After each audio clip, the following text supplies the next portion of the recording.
Hi friends, இன்றைக்கி நம்ம பார்க்க போகிறது ஆப்பிள் பை செய்ய போகிறோம். அது எப்படி செய்ய போகிறோன்னு பார்ப்போம். அதுக்கான இன்க்ரீடியன்ஸ் பார்ப்போமா? அதுக்கு தேவையான ஆப்பிள் வந்து நான் கட் பண்ணியிருக்கேன். நான் 2 ஆப்பிள் வந்து கட் பண்ணியிருக்கேன். இது சுகர், ஏலக்காய் வந்து வெண்ணெய். ஆப்பிள் பை செய்கிறது நம்ம சூடாக பேன் எடுத்து வச்சுட்டோம். அதில் வந்து முதல்ல பட்டரை வந்து அதில் போட்டுக்கணும். நம்ம அதில் வெண்ணெய் 2 ஸ்பூன் போட்டிருக்கோம். நமக்கு எவ்வளோ வேணுமோ அதுக்கு தகுந்த மாதிரி போட்டுக்கலாம். போட்டுட்டு அதோட வெண்ணெய் உருகினோன்னே அதோட ஆப்பிளை சேர்த்து நல்லா வதக்கணும். அதுக்கு முன்னாடி சின்ன 2 பட்டையை மட்டும் அதில் போட்டுக்கோங்க. நம்ம ஃப்ளேவருக்காக தான் போடுறோம். நான் பட்டை, ஏலக்காய் கொஞ்சம் போடுறேன். உங்களுக்கு கிராம்பு இது ஃப்ளேவர் பிடிச்சிருந்துச்சுன்னா நீங்கள் கிராம்பு கூட போட்டுக்கலாம். இதில் காமிப்பேன். நல்லா கொஞ்சம் வந்து இது வந்து பொரிஞ்சு. ஸோ இதுக்கப்புறம் வந்து நம்ம கட் பண்ணி வச்சுருக்க ஆப்பிள் எல்லாத்தையும் அதை சேர்த்துக்கலாம். சேர்த்து நல்லா வந்து விரட்டி விட்டுங்க. ஆப்பிள் லைட்டாக அப்படி வதங்கினோடனே நம்ம வந்து என்ன பண்ணிக்கலாம், சுகர் போட்டுக்கலாம். சுகர் ஏன்னா நான் 2 ஆப்பிள் இருந்ததுனால நான் ஒரு 1/4 கப் தான் போட்டிருக்கேன். உங்களுக்கு எவ்வளோ ஆப்பிள் அது தகுந்த நீங்கள் சுகர் போட்டுக்கலாம். அதில் நாட்டு சர்க்கரையும் நீங்கள் போட்டுக்கலாம், ஜீனியும் போட்டுக்கலாம். அது உங்களோட இஷ்டம். சுகர் போட்டோடனே நல்லா அந்த சுகர்லாம் இலக்கி அந்த ஆப்பிளோட நல்லா மேஷ் ஆகணும். ரொம்ப நம்ம வந்து குத்தி விட வேணாம், நார்மலாக இருந்தால் போதும். பசங்க வந்து அது வெந்துடணும், வேகிற அளவுக்கு இருந்தால் போதும். இதில் எடுத்து பாருங்கள். இந்த தண்ணியெலாம் நல்லா சுண்டுற அளவுக்கு நம்ம வந்து இதை வேக வச்சா மட்டும் போதும். இதில் போட்டு இந்த பட்டையை வந்து நான் எடுத்துடுறேன். ஏன்னா வந்து அது மெல்றப்போ ஃப்ளேவர் ஒரு மாதிரி டிஃப்ரெண்ட்டாக தெரியும். அதனால் வந்து பட்டையை மட்டும் அதில் வெளில எடுத்துடுங்க. எடுத்துகிட்டு நல்லா கிண்டி விடுங்க.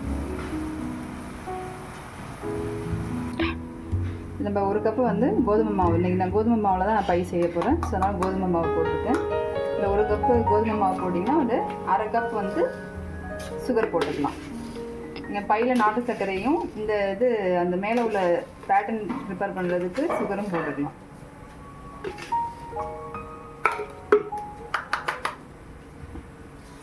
அரை கப் சுகரு அதோட சேர்த்து நல்ல ஐஸ் மாதிரி உள்ள பட்டர்.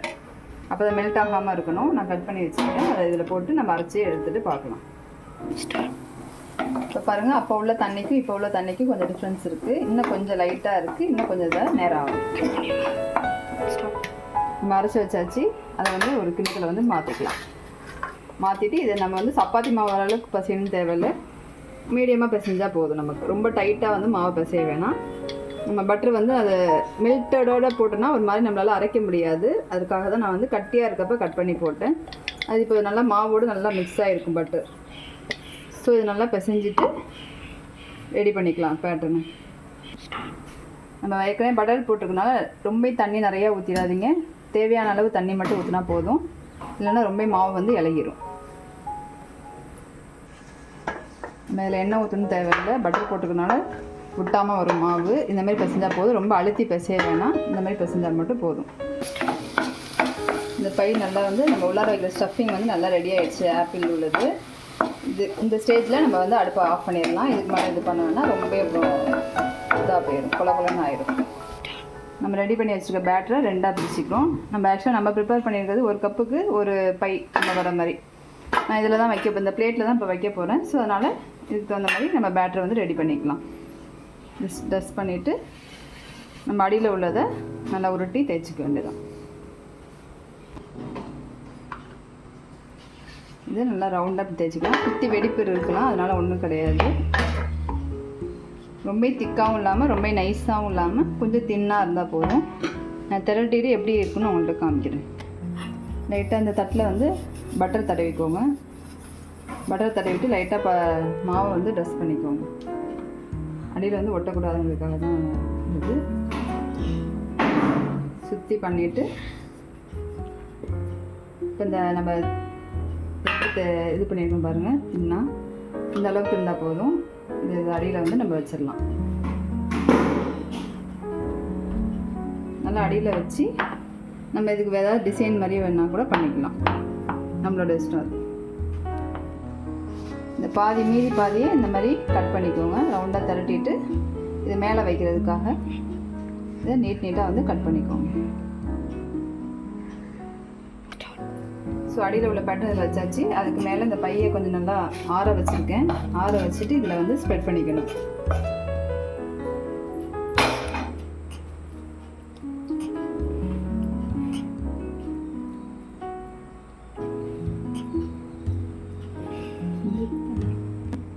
இந்த மாதிரி ஸ்ப்ரெட் பண்ணி வச்சுட்டு இதுக்கு மேலே வந்து நம்ம ஒரு லேயராக வந்து வைக்க போகிறோம். அதில் கொஞ்சம் தள்ளி தள்ளி வச்சுக்கோங்க.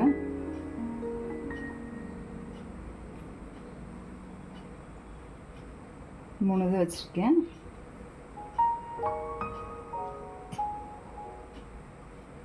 சைஸுக்கு தகுந்த மாதிரி இதை மாற்றி வச்சுக்கோங்க. இதை ஒன்று விட்டு ஒன்று இப்படி லைட்டாக இங்கே மடக்கிக்கோங்க. மடக்கிட்டு இந்த பக்கம் வைங்க. வச்சுட்டு இந்த பக்கம் இப்போ எடுத்து விடுங்க. அப்போ தான் நமக்கு வந்து செக்குடு மாதிரி கிடைக்கும். இப்போ ஃபஸ்ட்டு அந்த இது மடக்கணும். இப்போ இதை மடக்குங்க. இதை மடக்கிட்டு இப்போ இதுக்கு மேலே இதை இன்னொரு இதை வைங்க. தள்ளி வச்சிங்கன்னா கரெக்டாக வரும். அடுத்து இந்த பக்கம் இப்போ இந்த பக்கம் இதை மடக்கி விட்டுட்டு இப்போ இந்த பக்கம் ஒன்று வைங்க. மடக்கி விட்டுட்டு இது திரும்ப இதை இழுத்து விட்டுடலாம். அடுத்து இதை எடுத்துட்டு இதுக்கு மேலே ஒன்று வைக்கலாம். இதை இங்கே க்ளோஸ் பண்ணியாச்சு. இதெல்லாம் வச்சதுக்கப்புறம் நம்ம சும்மா டிசைனுக்காக இந்த மாதிரி ஃபோக்ஸ் ஸ்பூனை வச்சு ப்ரெஸ் பண்ணி விட்டுக்கலாம். வேணா வச்சுக்கலாம், இல்லைன்னா விட்டுக்கலாம். இப்போ இது பேட்டர்ன் ரெடி பண்ணிட்டோம். இதை வந்து நம்ம வந்து இப்போ குக்கரில் தான் இப்போ பேனை ஹீட் பண்ண போகிறோம். இப்போ இதில் மணலை போட்டு நல்லா பரப்பி விட்டுட்டு நல்லா குக்கரை வச்சு மூடிடுங்க. ஒரு 5 நிமிஷம் நல்லா வந்து அது ஹீட் ஆகட்டும். ஹீட் ஆன விட்டு நம்ம வைப்போம். 5 மினிட்ஸ் ஆயிடுச்சு. நல்லா ஹீட் ஆயிடுச்சு. ஸோ இதுக்கு ஒரு ஸ்டாண்ட் வந்து நடுவில் வச்சுப்போம். வச்சுட்டு இந்த பையை வந்து மெதுவாக அதில் வைக்கணும்.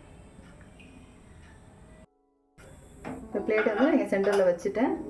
இப்போ வந்து நல்லா மூடிடலாம். அப்போ எப்படி இருக்குன்னு பார்ப்போம். அப்பப்போ செக் பண்ணிகிட்டே இருங்க.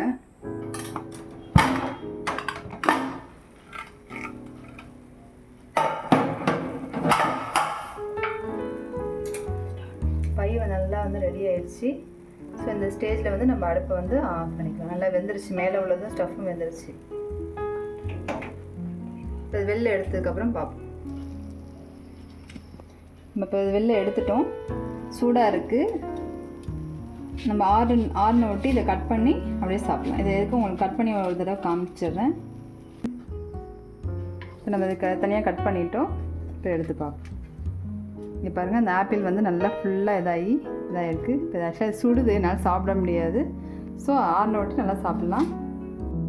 இந்த பை செய்கிறதுக்கு எனக்கு வந்து 30 மினிட்ஸ் ஆச்சு. நான் மீடியம் ஃப்ளேமில் வச்சு தான் பண்ணேன். ரொம்ப ஹாட் கூடவும் இல்லாமல் ரொம்ப கம்மியாகவும் இல்லாமல் மீடியம் ஃப்ளேமில் வச்சு பண்ணுங்கள். உங்களோட ஃப்ளேம் அடுப்பு எப்படி எரியுமோ அதுக்கு தகுந்த மாதிரி வச்சு நீங்கள் பண்ணுங்கள். இன்றைக்கி நம்ம பை சாப்பிட்டு எப்படி இருக்குன்னு நீங்களும் செஞ்சு பார்த்துட்டு எப்படி இருக்குன்னு சொல்லுங்கள் கமெண்ட்டில். தேங்க்யூ. நெக்ஸ்ட் வீடியோ பார்க்கலாம். சேனலை மறக்காமல் லைக் பண்ணுங்கள், சப்ஸ்கிரைப் பண்ணுங்கள். பாய்.